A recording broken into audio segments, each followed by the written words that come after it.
Hello, and in lesson 1 today of grade 3 we're going to be learning how to move up to top B and C.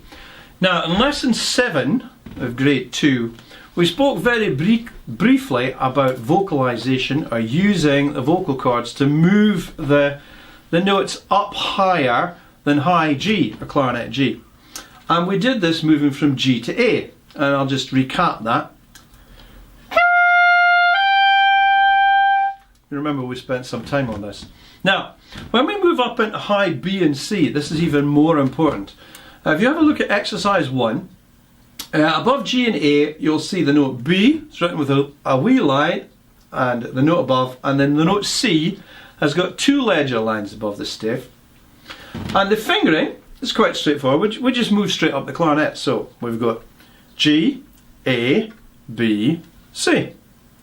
But the way that we blow this is absolutely vital to get this top notes, the B and C, in tune.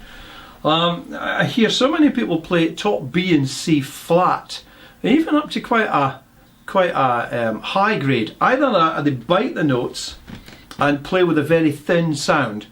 If you start with that technique, when you go in even higher, up into the altissimo register of the clarinet, which you will be doing later in the course in grade 4, you find that the notes get very bitten and thin, and they almost don't sound. So what we have to do is continue with what we were talking about before, with this vocalization of singing up into high B and C.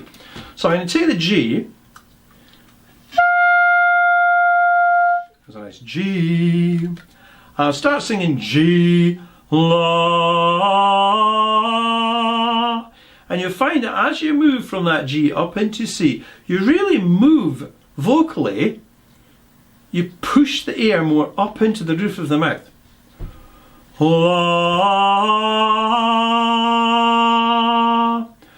If you think about it, you'll feel the air on G going straight out of your mouth. By the time you get to C, the air's really being aimed at the gum above the back of the top teeth. If you feel with your tongue, where we do tonguing practice, two, two, two, two, two, two, almost exactly the same spot, you'll feel the air hitting there.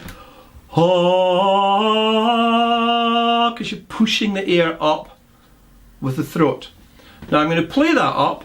I must emphasize, you mustn't bite down on the reed. Remember that if you bite on the reed, all that you're doing is stopping the reed vibrating.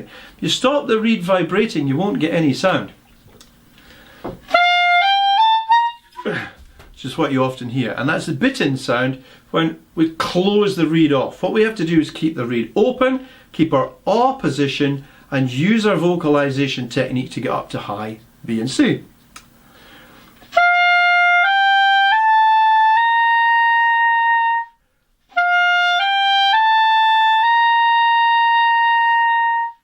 Like so.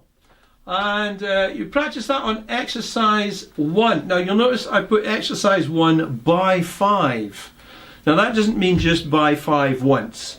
That means do it 5 times every day for a week or so until you really get used to this movement.